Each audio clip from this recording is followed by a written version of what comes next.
पूर्व raw chief Amarjeet Singh Dulat की नई किताब the chief minister and the spy ने जम्मू कश्मीर की सियासत में एक बार फिर से नया तूफान ला दिया है। उन्होंने अपनी किताब में धारा 370 जम्मू कश्मीर के पूर्व मुख्यमंत्री फारूक अब्दुल्ला को लेकर विस्तार से जिक्र किया है। एएस दुलत ने यह भी कहकर हलचल को और ज्यादा बढ़ा दिया है कि कश्मीर से धारा 370 हटने के 2 दिन पहले फारूक और उमर अब्दुल्ला प्रधानमंत्री नरेंद्र मोदी से मिलने के लिए पहुंचे हुए थे।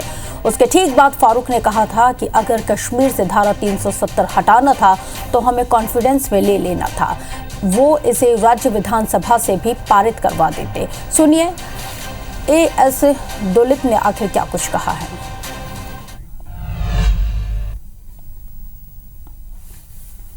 डॉक्टर साहब उमर अब्दुल्ला और जो उनका एमपी था जस्टिस मसूदी, ये पीएम से मिले थे। डॉक्टर साहब ने मुझे कहा कि यार हमें अगर ये करना ही था तो हमें कॉन्फिडेंस में लेते, हमें बंद करने की क्या जरूरत थी, और शायद अगर जरूरत होती तो इसको हम असेंबली में भी पास करवा देते।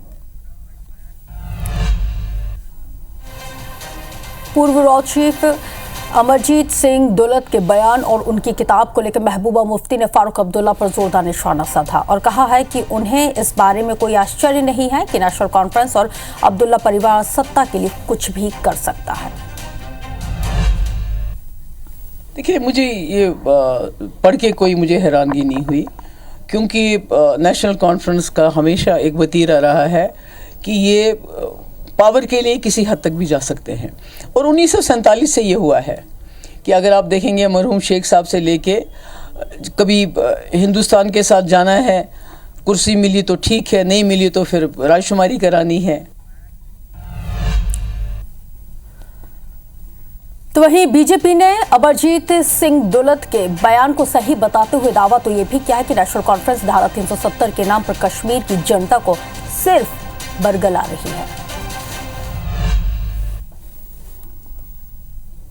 जबकि हकीकत यह है 370 खत्म होने से पहले डॉक्टर फारूक साहब को भी, उमर साहब को भी इस बात की इंफॉर्मेशन थी, पता था 370 कब खत्म होगा, टाइम भी इनको पता था। इस बात से हम मुत्फिक है। एएस दुलत साहब ने जो अपनी किताब में लिखा है वो सच्चाई है, हकीकत है।